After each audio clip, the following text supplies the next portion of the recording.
routine, you should.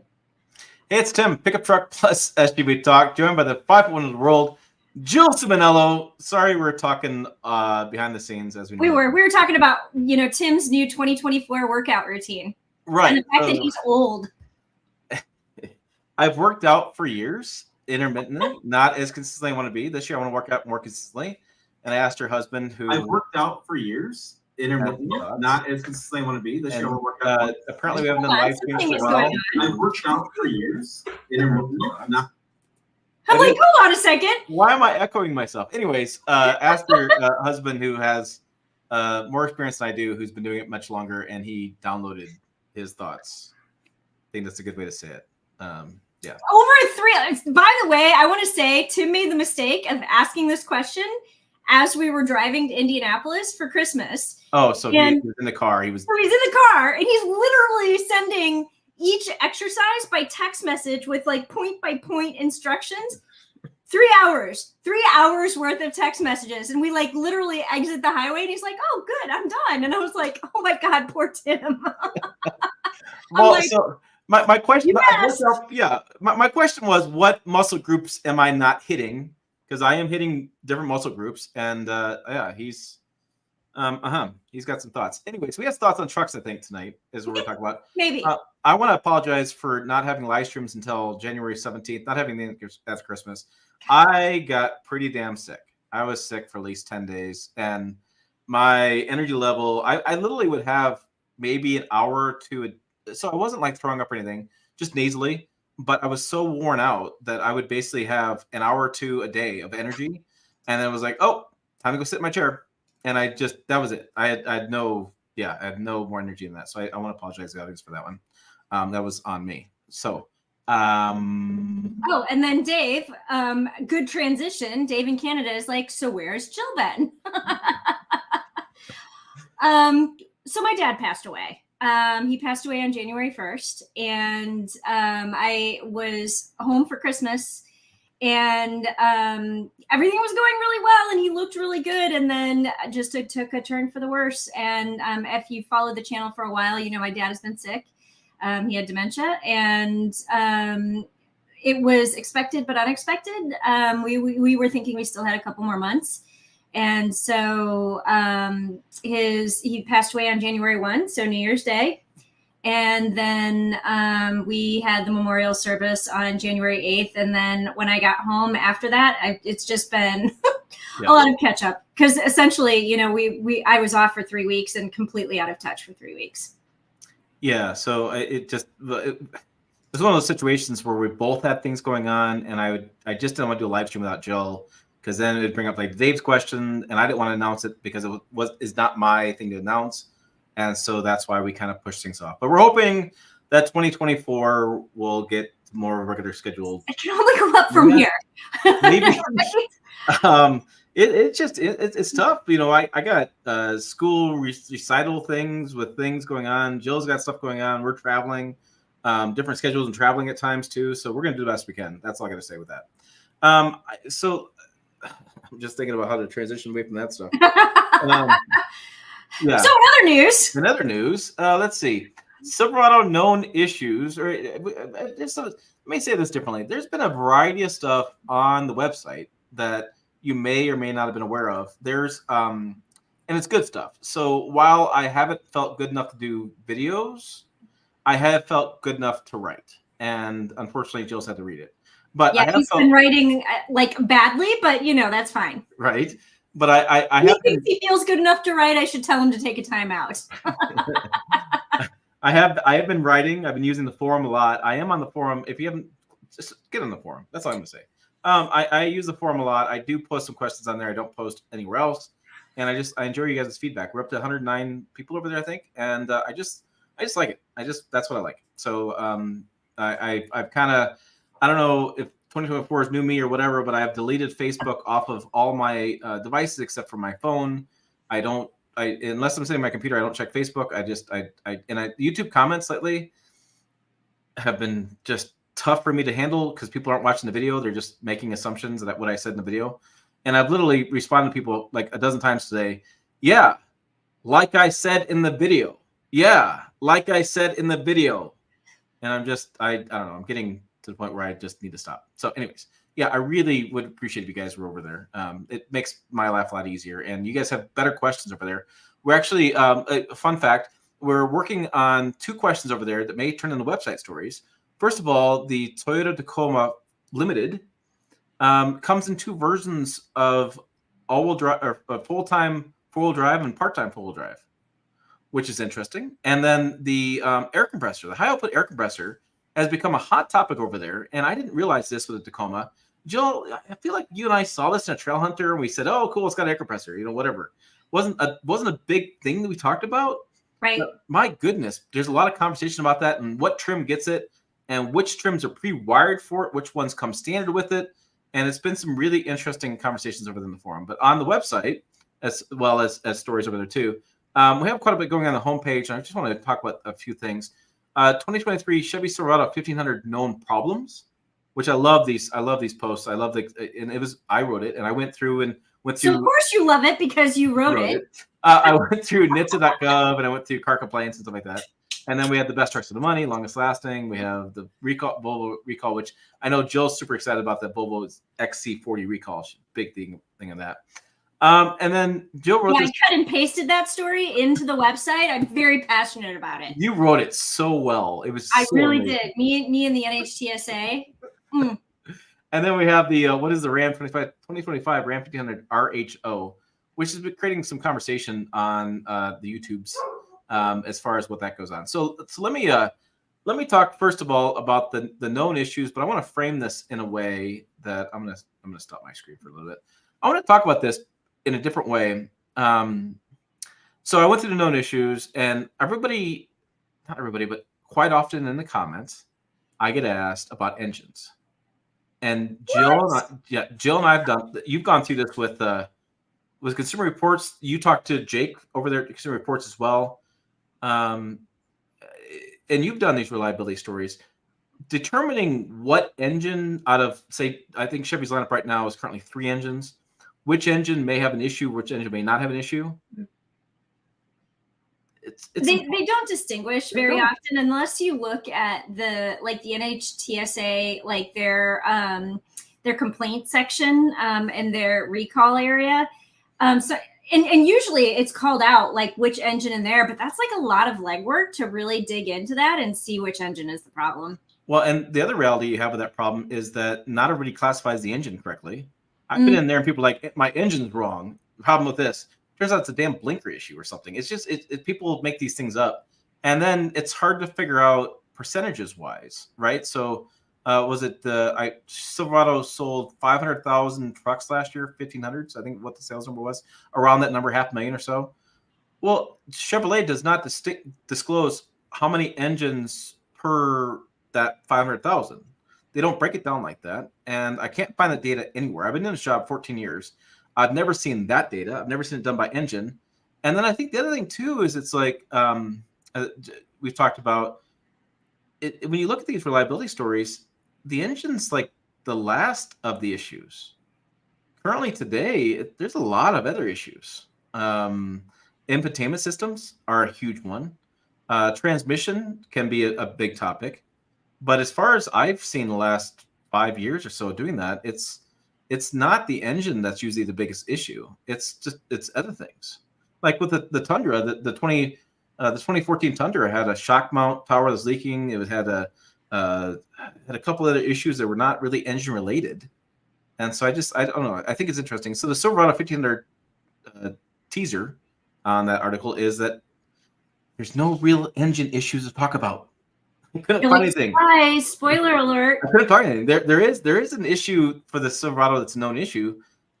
It's an infotainment system. People have had problems with the system crashing, with the system shutting down. It hasn't killed the battery like it did with the Chevy Colorado, where the battery would just die. But those are the issues we're talking about these days. The days of don't buy this engine versus that engine are kind of gone in a way. Because it's all about other issues. So, I mean, in recent history, have you heard of, other than the whole lifter issue with the previous generation Silverado, have you heard of like like current model years, like big engine problems? Because I have not. No, you typically get what I call, and that's what I call the lifter issue, a bad batch of parts. Yeah. Like the Tundra turbo wastegate issue was a bad batch of parts from the supplier, Yeah. and it sucks because people's viewpoint is, oh my God, they had to take the cab off my truck and take this. Guys, if you popped the hood in the truck lately, you're not working on it. These mechanics, the first thing they're doing is, how do we pop the cab off? How do we pop the whole front fender off? Because you can't work on them. They're so tight in there. So I think people lose their minds over that. And you go talk to engineers and things, and it's like, yeah, we designed it for the cab to come off. Ford has been designing the F-150 for the cab to come off for years and years. The GM came back, I don't know, I want to say 3 or 4 years ago with the new Chevy Silverado 4500 and 5500.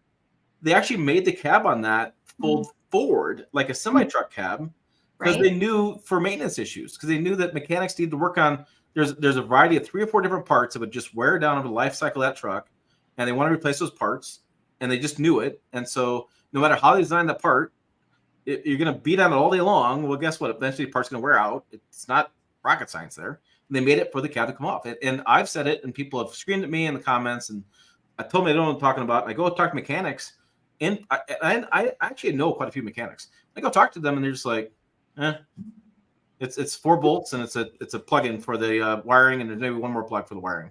Like, they want to take off the cab because it is that much easier. So yeah, I don't know. It is interesting. Well, and the tough thing is, you say it's a bad batch of supplier parts, but like all people think is Toyota Tundra, that had the problem. Chevy Silverado, that had the problem. It's not like the bad batch of parts or the supplier that was the problem. It's Chevrolet that's the problem. Yeah. And people have very, very, very, very, very long memories. Like, I still get questions about the Nissan CVT. That's bad. It's a bad CVT. Okay, it was bad in 2013. Welcome to 2024. It is no longer bad. Like, they're not, like, there are lawsuits over the 2013 whatever, but 2024, welcome to it. There is not a problem with the CVT on the continuously variable transmission on Nissan vehicles today in 2024. No, you bring up a great point. I put up a comment online on my Facebook, and I don't know. Every once in a while I find a comment, I talk about it. And somebody on a 2023 Tacoma post video was discussing a 2000 and 2001 Tacoma issue. And I was like, that was 2 generations ago. I'm like, and I replied back, like, I'm pretty sure they fixed it because that truck doesn't exist anymore. Like, every part that you're talking about is gone. So, but I understand that if you get a lemon and you deal with that crap of a lemon, and you have to take. I get long histories. I totally get it. It's just it's tough at times for our jobs to focus on the next things when we're constantly getting discussed. And I reply as many as I could to YouTube comments, because it comes through like, what about this? And I'm like, huh? And they're like, well, this is a good one. This one got me. I broke my rule. I typically don't argue with the guys, but I argued with the guy on this one. So DEF, diesel exhaust fluid. Okay, we know what this is. Comes in a jug. It's got a long nozzle. I put I don't know, 4 or 5 different DEF jugs over my life in diesel trucks. The Chevy Silverado outside, I still own. Buyer fell through. It's a long story. I put multiple jugs of DEF in that, and the gentleman goes on the video for the DEF, and he comments. And he says, "DEF, that's whatever, but you can't put it in a Chevy truck." So I commented back. I'm like, what are you talking about? I put it in a Chevy truck every day. And he goes, well, it doesn't work. And I'm like, what are you talking about? I literally just did it last month. I put a whole 2.5 gallon jug of DEF in there. And he's like, well, my 2010 Chevy Silverado 2500 wouldn't work. And so you can't use DEF in any Chevy trucks. I'm like, well, don't make a blanket statement here just because it didn't work in your one truck. I do it all the time. Like, and then he was like, well, good for you. I'm like, I'm not trying to argue with you, but I am trying to argue with you. Like, just move on. It's just, I don't know, one of those things. I want to, before I get to the best truck report, I do want to ask if you've had a chance to see the Chicago Tesla story. No. that has been. I'm surprised you haven't. That's been going around. I know you don't watch nightly news anymore, but that's been going around on Facebook and different places. So there was a bunch of Teslas stranded at charging stations in Chicago. Oh, that was Chicago. Yeah. I did see that. You Yeah. did. You saw the story, but you didn't know. Okay, yeah. It was Yeah. in Chicago, and somebody sent the story I got was that the chargers themselves were not working in that extreme cold weather, and that people were sitting for 4 or 5 hours waiting to charge to get any sort of mileage to get home. Yeah. And you have experience with EVs and charging, and I wonder, like from your standpoint, how frustrating that would be. Very. So what's really funny is I'm driving a Cadillac Lyriq right now, which is an electric luxury small SUV, and video to come. Stay tuned. If you have any questions about it, please comment. Let me know. I haven't done the video yet, but I I did a video about range loss on TikTok, and literally I was driving from Chicago out to Palatine, which is 26 miles away. And somebody had asked me what the winter range loss was on a vehicle, like an electric vehicle, and specifically on the Lyriq. And so I was just like, okay, this is where I'm at. I've got 250 miles of range. I'm going to drive 26 miles. And I got there and I had 200 miles of range. And I was like, I went 25, I lost 50 miles of range. So like that's how that worked. And then on the way back, I lost like 66 miles of range. And somebody was like, well, if you had a Tesla, that wouldn't be a problem. And I was just like, and so it was really funny because when I saw that, I'll be honest with you, I didn't read it, but I saw the headline and the picture. And I was just like, if you had a Tesla, you'd be stuck at a charging station. So, but no, I mean, I'll be honest with you. I've been plugging the vehicle into my 110 volt. It's a trickle charge. And I've been getting the trickle charge. I haven't been getting any less than what I would normally get. And I haven't gone to like a fast charge station, but I'm going to drive it to Indianapolis this weekend. So chances are there's a fast charge opportunity in my future.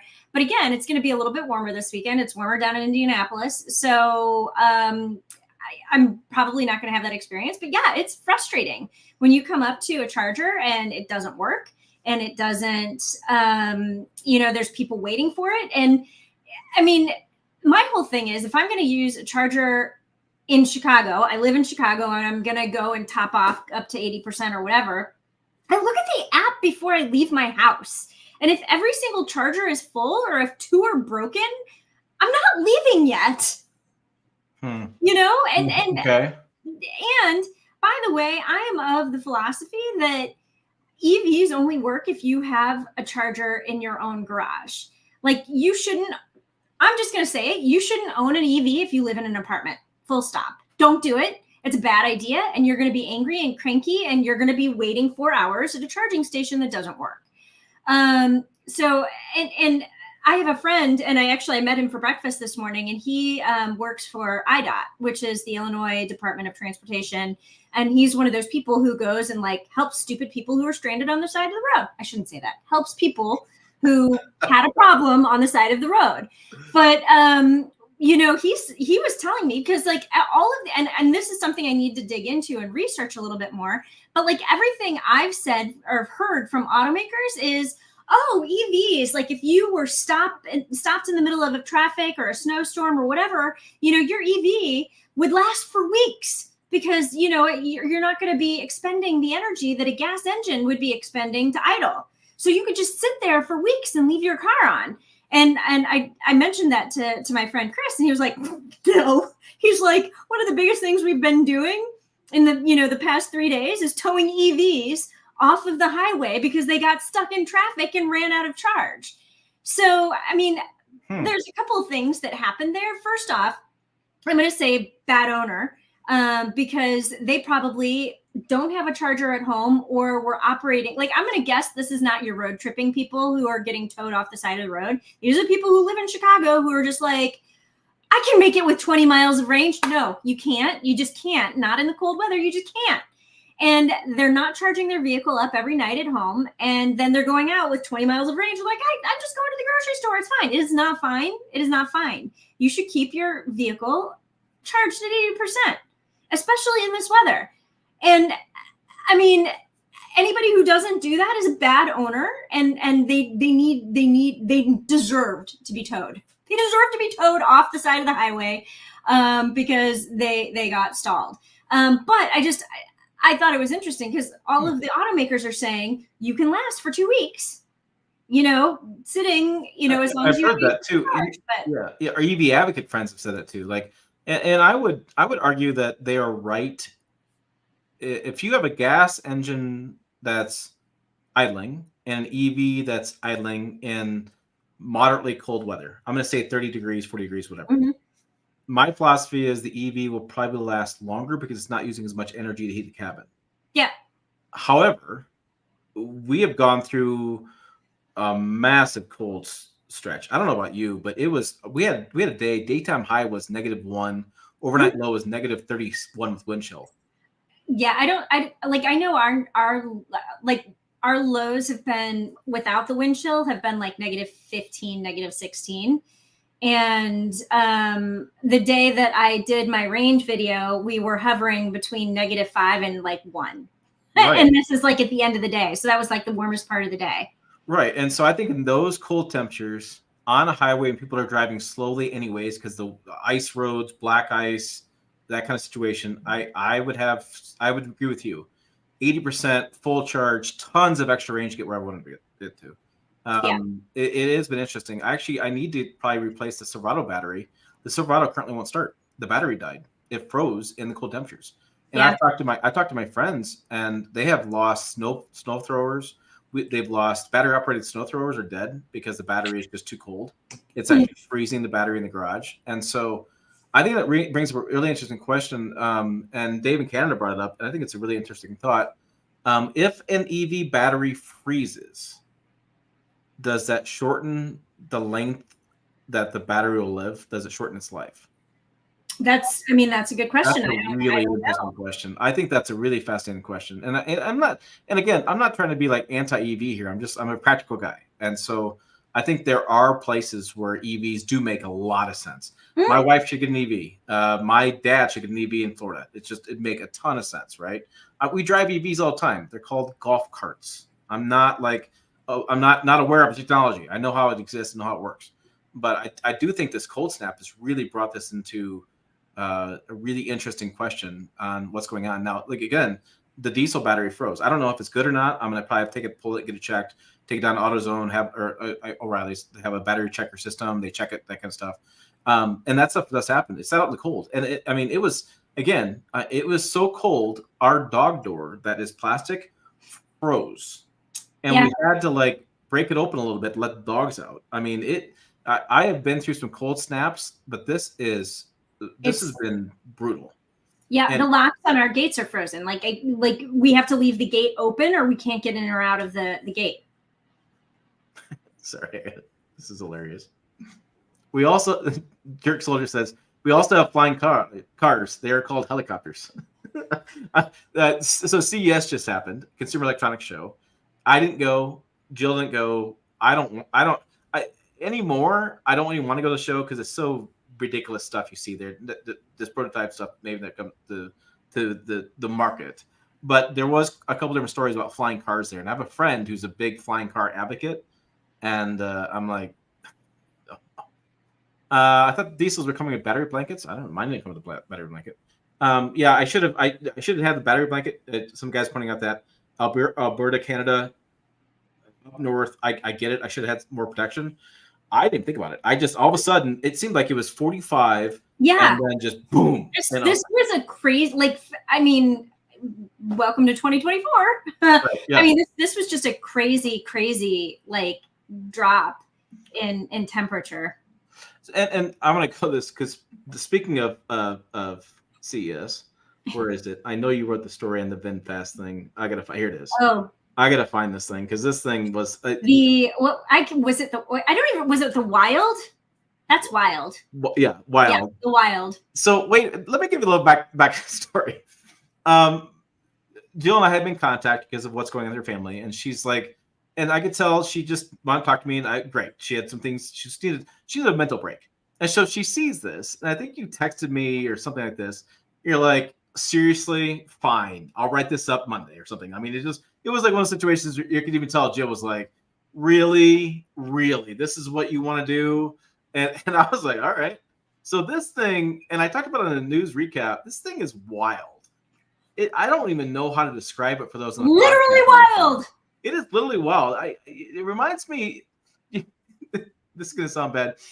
If you've ever been in the backwoods of different places, you have seen the lifted Camaro with big tires on it. Yes. This looks like a lifted Camaro with like a bed on it, like an El Camino lifted Camaro looking thing. It just has, I don't know if it has any, I don't know. I just don't know. So this is a concept the Vietnamese automaker put out there on CES, and they launched a vehicle last year. Pretty bad reviews currently on it. Yeah, was it the EV8? Oh, that was the Our link first. is broke. That's interesting. Yeah. Does that show like?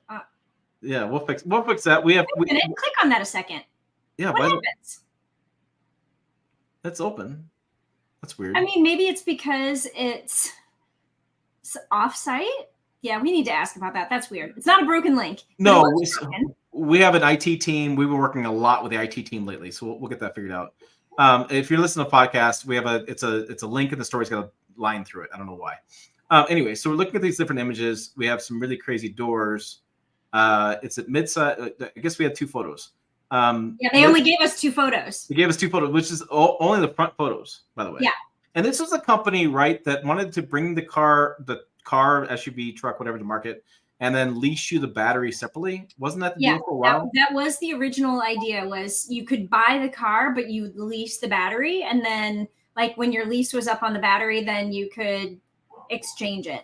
But they put the kibosh on that, so they're not doing that anymore. It's just, yeah, I mean, the EV8 had very, very bad reviews, and I feel like they essentially in like a year were like, we're going to be a car company that does EVs, and then bam, here's our car, and it's like, it's not that easy. And now they have this truck, and I don't know if the truck is going to come to market, but I mean.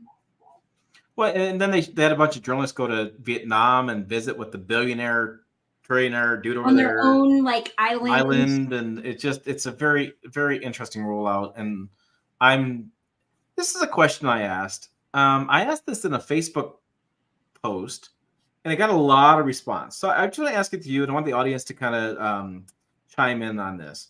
There was a story about how China now is the world's largest EV automakers over there, right?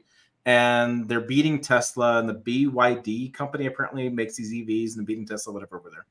Right. And they're talking about importing these Chinese-made EVs to the United States.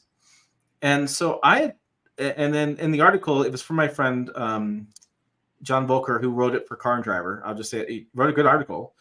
And he's talked about how Americans don't love China because China has basically declared war on the United States, and in cultural war, I'm not saying war, I'm saying cultural war, and they don't like us and all stuff going on back there. So I asked the question, would U.S. automaker or would U.S. consumers buy a China-made EV? And I was not trying to be racist. I was just asking a question. I didn't have a conclusion.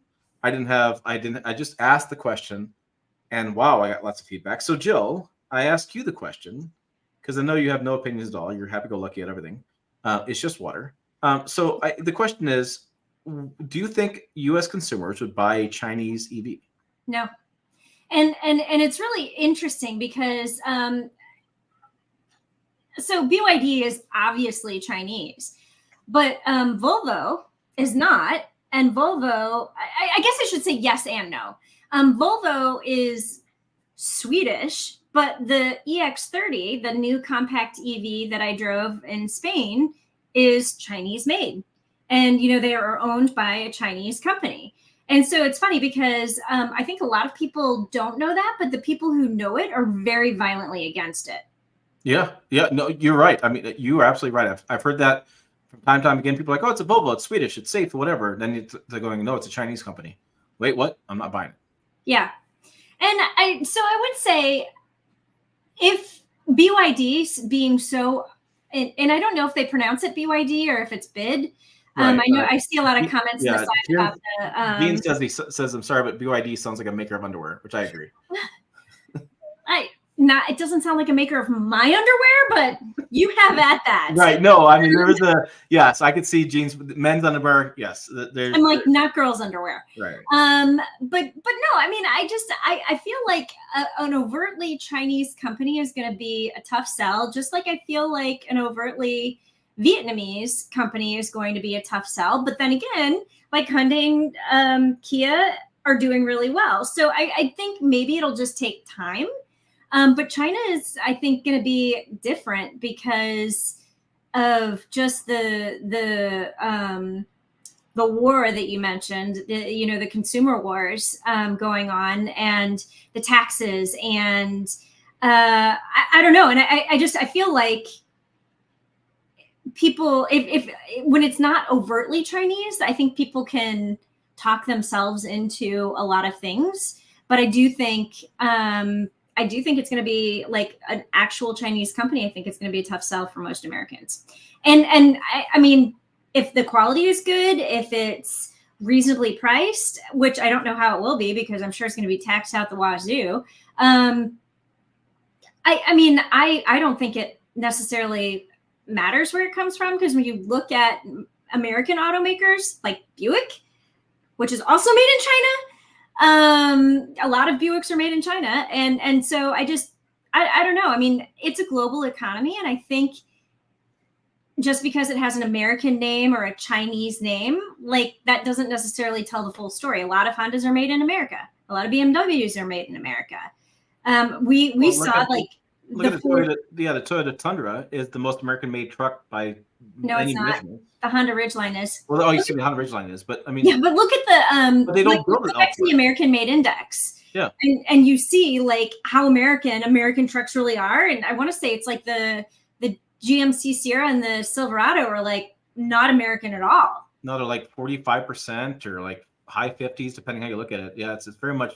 I would agree. I thought it was interesting because one of my friends commented. He says, "Well, he goes, if it's cheap enough, they'll just buy it. It's like the Walmart philosophy. Nobody looks at see where stuff's made in Walmart. They just want it to be cheap." Right. And that's an interesting question. I don't know. I remember I talked to my dad once about VinFast, and he goes, "Nobody of my generation is buying that. All of our friends either renew them or they died in Vietnam." He goes, "We're not buying that." And I'm like, okay. I mean, that's and I've actually I've had difficulty talking about VinFast too much on the channel because I know the sentiment's out there, and I just don't want to open an old wound with anybody. And Last Star Foster says people buy iPhones. iPhones are made in China, right? Yep. And I mean, so, yeah. I don't know. It's an interesting question. Like, are cars different? Are vehicles different when you buy them versus other consumer electronics or consumer items? Well, and here's I think another interesting facet. Are females going to be different than males in terms of their like sentiment of where something is built? And I tend to think that guys are a little bit more, America, it's got to be made in America. And whereas women are much more, is it affordable? Is it a better product? And so they're looking at the end product and what they're getting over necessarily where it's coming from. And I listened to an interesting podcast. It's what is it? It's like Making Sense of the News or something like that. But it was a podcast about is it called Shine or Shein, which is a Chinese fashion company, and it like makes stuff that is not very sustainable. So like everything I own in my closet is Ann Taylor, which is well made and fits me. I don't have to have it shortened or altered in any way. My wedding dress was Ann Taylor and I didn't have any alterations to it. It was amazing. So like pretty much 99% of my closet is Ann Taylor, but there's this big trend amongst women, especially in that they are buying from like Temu or like this Shein or Shine, where you can buy like a shirt that looks like something from Ann Taylor, but it's $5 instead of $60. And but the material isn't as good, and it's not going to last as long, and the seams are going to rip, and it's disposable, but they're willing to do it so that they can change over their closets more often. So I don't know. I would be very curious to see what like the male versus female comments were. I mean, did you get any women who commented on your post? No, it was all men. It was all men.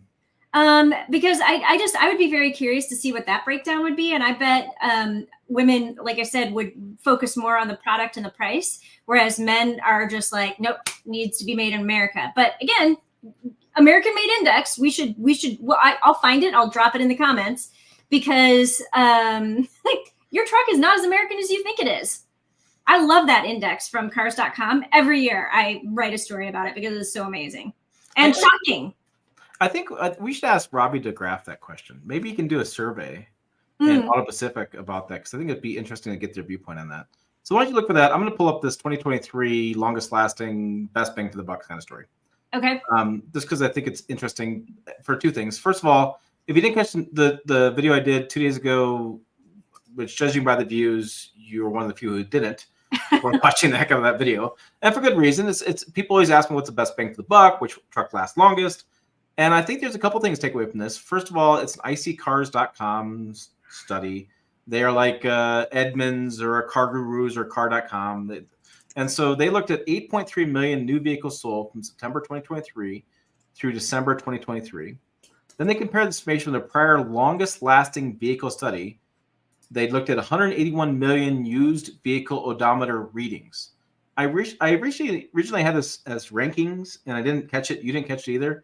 And when I did the video, I got to tell you, I had to stop the video and redo it because I'm like, no, it's readings, not rankings. Anyways, and they put it all together, and they figured out what it would cost you per 10,000 miles and longest lasting. So there's a couple things going on here. So I'm looking at the midsize chart, and there's a few missing pieces. The Ford Ranger's not on here, and the Jeep Gladiator's not on here. And from IC Cars, my understanding is it hasn't been a continuous production for 10 years. I do question the Chevy Colorado because that actually took a break in 2014. So I don't know what the math is, but that's what they told me. That's what they said.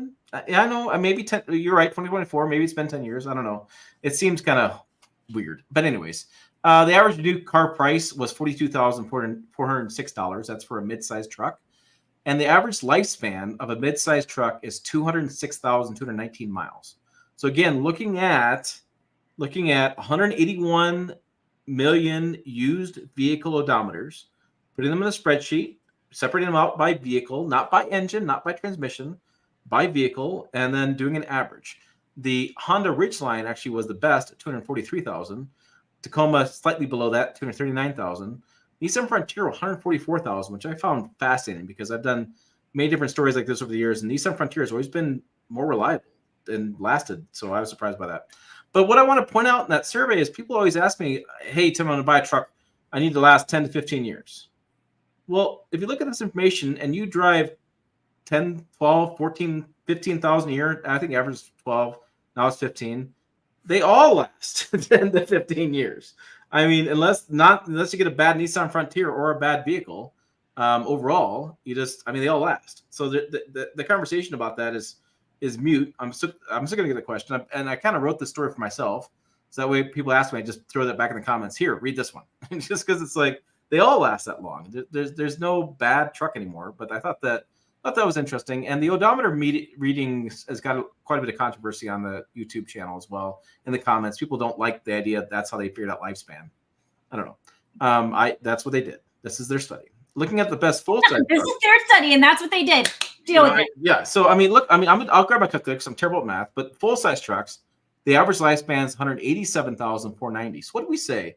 Midsize was 206. So we're giving up 13,000 miles, which I guess kind of makes sense to me, right? Full size gets used a little more towing. You do more stuff with full size, new midsize. But even 186,000 miles divided by 15,000 miles, you're looking at 12.46 years. So they all last over 10 years, and some will, depending on how you take care of them, last longer than that. And Nissan Titan is again at the bottom of our list, 144,000 miles. So I thought it was interesting. And they said they don't do heavy duty trucks because they focus on consumer, which tells me which was my viewpoint on this was that means that in the light duty trucks, it's more consumer, not fleet.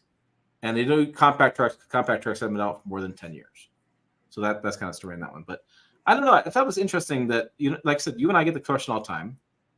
Buy the truck, how it's going to last. And look at the data, and the data says they all last. Yeah.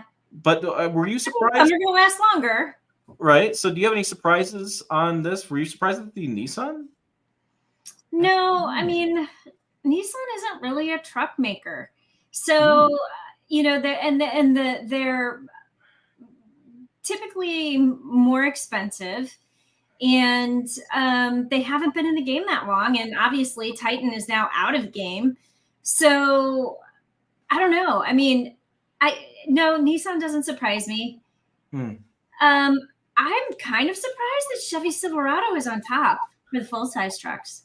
And I have a Chevy Silverado outside. I'm not, and I've had the Tundra. I actually have owned one. So there's 6 trucks in there. I've owned 3. So I clearly I'm not biased, but I was surprised by that too. Because I thought, and I was almost hesitant to run the story. I woke up and I saw the news. We both saw the press release, and I was like, oh my God, I gotta run the story because I get to ask the question all the time. Gotta get it out. So I was on a fire to get it out. But I'd written the Chevy Silverado 2023 known problems a couple days before. And so when I knew that information, I wasn't surprised. Even though what's interesting about this is that, was it 2 years ago, 3 years ago now? Consumer Reports basically said that the GM full-size trucks are the worst trucks you can buy in the market. Well, I mean, they still say that. They say that every year. They say it every year. They literally do. They just hate those trucks for I don't know what reason. And yeah, I've owned one and I've had no problem. So I don't know. It seems it's so interesting, and that's why I tell people, don't rely on one study. Get multiple studies. Yeah, and that's what we try to do is we try to look at multiple studies to compile the data into a single place. Like the year known problem story you did, you looked at carcomplaints.com, Consumer Reports, and I think you looked at NHTSA. Yeah. So I do think it's important to look at all of the data. But I mean, I say this pretty much in every, like, how reliable is it story that I make. The heart wants what the heart wants, and you're just looking for a reason to buy what your heart wants. So you will find a reason for it or, against it. But at the end of the day, like, you're going to buy what you want to buy because you want to buy it. And you're going to say, I don't care if it's not reliable. That's your business, but go into it with your eyes open. That's all I'm saying. I've heard this comment before. Bob brings it up. The list does not show overall cost of ownership, just divides the average purchase price by average miles driven. Yeah. The cost of vehicle and typical miles driven skews the results. I've heard the same comment of overall cost of ownership. And I think Kelley Blue Book does this, or Edmunds, one of the two, does this, where they do the total cost of ownership. And I feel like the results are pretty similar to what we've covered in the past. I don't feel like that has changed very often. And if you look at cost of ownership, like you said, studies do not include repair, et cetera. So it's really a limited bit of information, in my opinion. I've had trucks for years, and I've had trucks where I've done oil changes to it and replaced the brakes, maybe, or replaced the maybe a belt eventually in long-term ownership.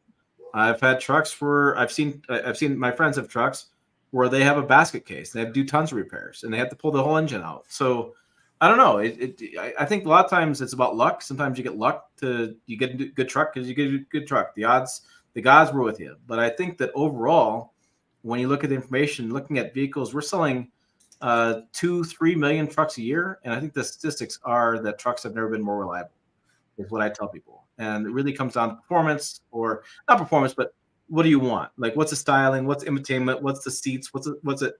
Do you want the V8? Do you want a V6? Do you want a turbo V6? What do you want? I mean, that's really what it comes down to for most consumers. And I tend to get a lot of people are saying, I'm going to go buy a used truck and I want to know what's going to last longest. I'm like, well, in that case, you have to buy whatever you can find because the used truck market can be scary because you don't know what the previous owner did to it. You have an idea from Carfax, but you don't know if they did everything right. You don't know what's going to happen. I don't know. I just did a Google search on the total cost of ownership, and it's Edmunds. Okay. That does it, and I'm going to drop that link in the comments as well. Do you want to put on the channel? Do you want to share it? I can. I'm also sharing a link. And I mean, the thing is it's a calculator, so you have to type in your stuff. So maybe it's not worth sharing. But it's a calculator, and the idea is it says the Edmunds Inc. True Cost to Own pricing system calculates the additional costs you may not have included when considering your next vehicle purchase. These extra costs include depreciation, interest on your loan, taxes and fees, insurance premiums. That's a good one. Fuel costs, maintenance, and repairs. So you can type in your zip code. You have the ability to select your make, year, model, and then style, and then go. Well, okay. You know what? For giggles, I'm gonna put in my car, Volkswagen. Ooh, and VinFast is actually on here. Wow. Speaking of, oh well, let's see. Just throw it up on the screen so we can follow along. Oh, why is that fun? Hold on. Let's it's fun see. For me. I'm not gonna look at you talk on the. I like seeing your face and all, but seriously. Everybody likes seeing my face. Okay, so let's see. If you notice, Jill's moving her hands a lot tonight. She painted her hands with some nail. Oh, I put nail polish on, just clear. Right, so she's moving her hands a lot to dry it. So that's what not only being Italian, but she's also got to dry her fingernails too. You need to clean your screen now. Okay, so let's see. Hopefully, I'm going to share the right screen. Oh yeah. I think this is the one. There we go. All right, here we go. We're on business here, folks. So cost of car. What I think what's interesting about this is depreciation is a topic that people like to talk about, and resale value, and we do stories on this as well. It's interesting because people talk about the Tundra having such great resale value, and the one I had in 2022 did not have great resale value. It wasn't really that great. So I don't know. Everybody's opinions are different on this stuff. Yeah. So I just typed in our car. Yes. And it's really fascinating because it shows you like your insurance, and like it has all of the totals at the end. Let's go back. Let's put in a truck. Let's put in Tim's truck. What is your zip code, Tim? 69341.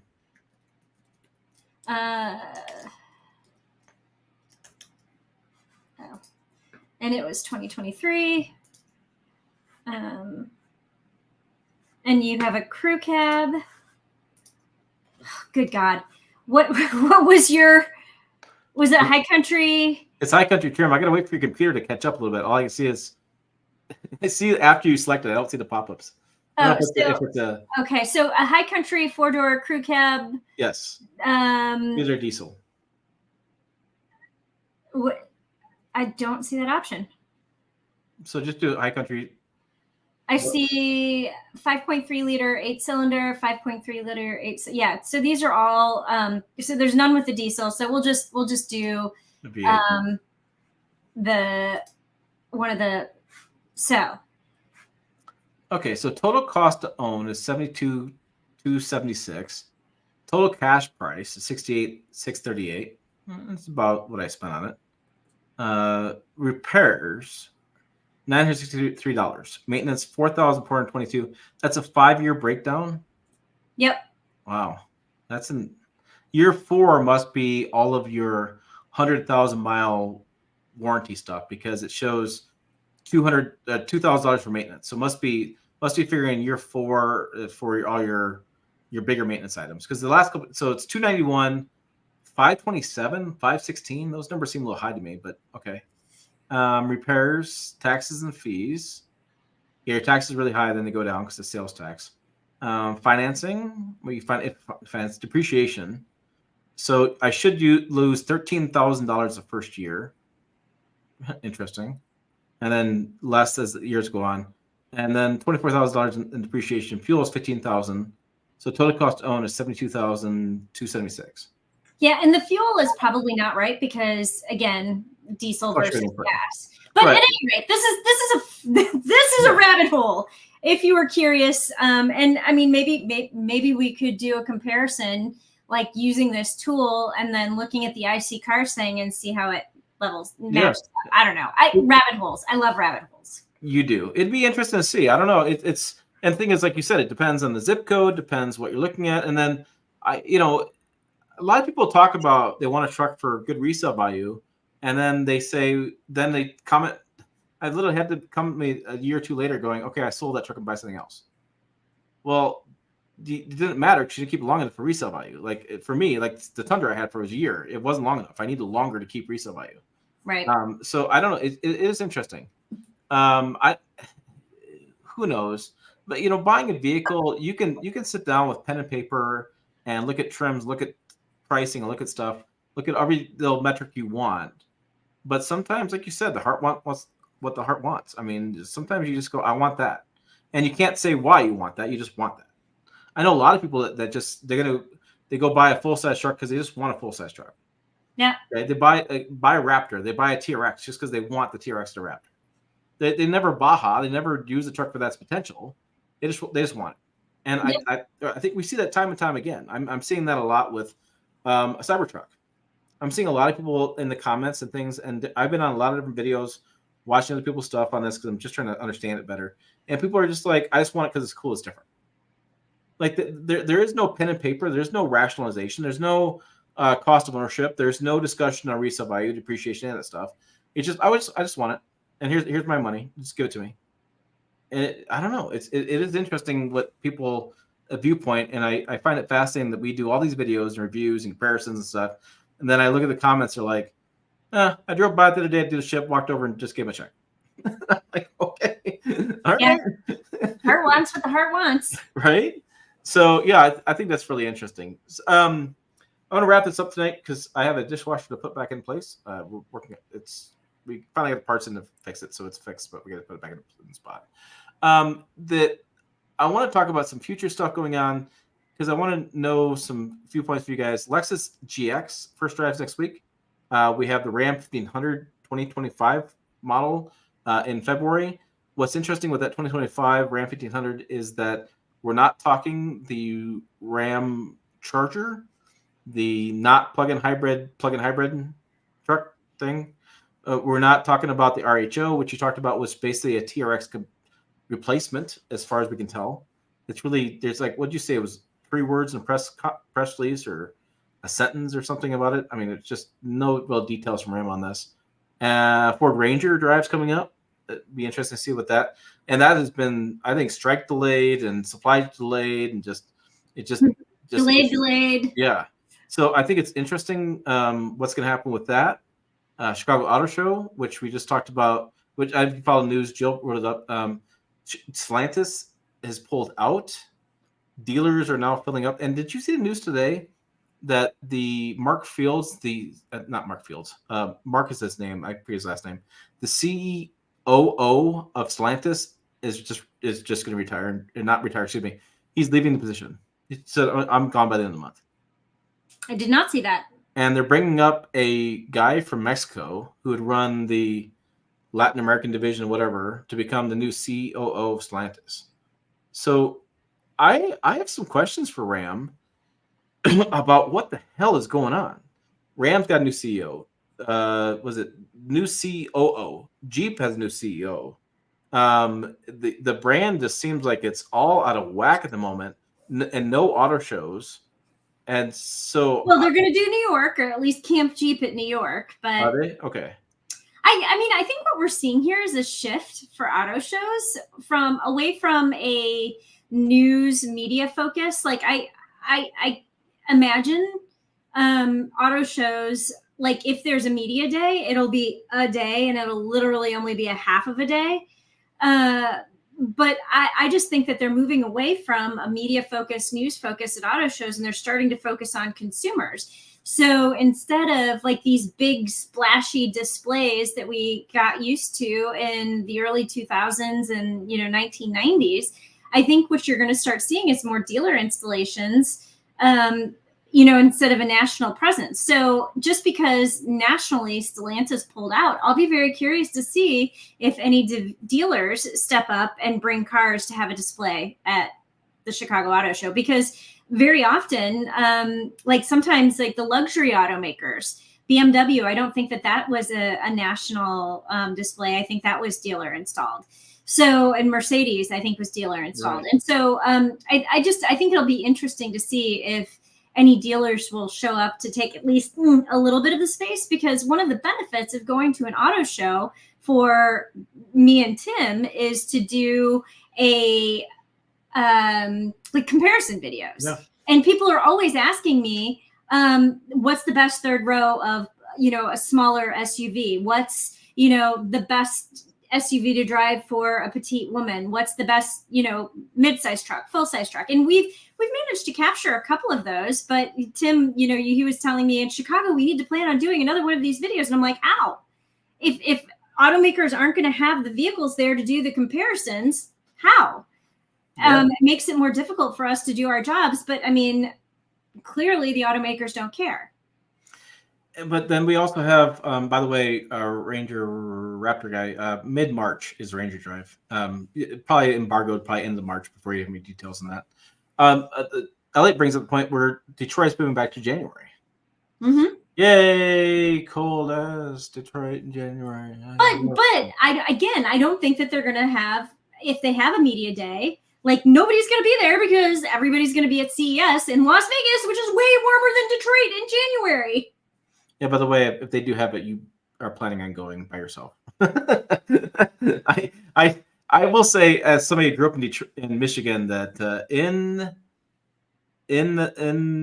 January in Detroit, there's not a lot going on at all. So the auto show was a nice respite. Mm-hmm. You actually had someplace to go, to walk around, to be out of your house, because it can be pretty nasty in Michigan that time of year. So I think it's interesting too. I don't know. Auto shows have gone up and down. We've seen the growth of online live streaming events that have taken a big chunk of auto shows. But I still agree with you. I think auto shows are consumer auto shows, and without the vehicles there, it makes it really hard for consumers to really get a good idea of what they're looking at. Yeah, no, I mean, I had a friend who I went with him a couple of years ago to Chicago. He was looking for a new, like, small SUV, and the Honda CR-V was on top of his list. And that was the year that Honda chose not to participate in the show. And so we were walking around. He had a clipboard with a spreadsheet of all of the vehicles that he wanted to look at. And he sat in everything he could, but he couldn't sit in the Honda CR-V. So you know what? He did not buy a Honda CR-V. He bought a Hyundai Tucson. Yeah, I mean, and it happens. Elliot's saying that Chicago is way warmer than Detroit in February. Just so you know, the hotel is connected to the auto show in Chicago, so we don't have to go outside. No, there's nothing connected to Cobo or whatever Huntington place. I think they're calling it now. I remember walking along the Detroit River like in January with the wind chill and humidity up there, and walking in it used to walk in at 5:30 in the morning because you had to be there early for the first press conference. And no, I did everything. I did wool coat, I did gloves, hats, coats. It doesn't matter. It just yeah. Well, the worst was when I worked for a company that owned TV stations, and I would team up with the morning anchor to do from Detroit, and we would team up and we would start because they're morning TV starts at like 3:30 a.m. Yeah, I had to be on the show floor at like 3:30 a.m. so that we could start doing live hits. And I'm just like, so 3:30 a.m. in Detroit, walking down the street with snow like pelting me, and I'm like, and I've got to be on camera in 5 minutes. I'm like, awesome. Yeah. So yeah, our TV friends that do early morning TV, they're always posting on Facebook. Oh, I was up at 3 or I was up at 2 or whatever, and I'm like, yeah, sucks to be you. Like, there's nothing about that appeals to me at all. Like, not even a little bit. And then like being like not just TV media, but like regular media. Then you're on the floor, like the morning show people. Like they leave at 10, and so they're there from like 3 a.m. until 10. But like no, I got there at 3:30, and I was there until like 6 p.m. And I'm just like, my day sucks. Yeah, I agree. Yeah, no. Yeah. All right, that's what we got for you tonight on this live stream. Make sure you put comments below and any questions that follow up. Live free, by the way. We talked about that earlier on the show, by the way. If you missed that detail on the lifters conversation, we did that as well. Thanks for listening to the podcast. Hey, podcast people out there of the world. Appreciate you guys as well. As always, thanks for watching. We will see you down the road.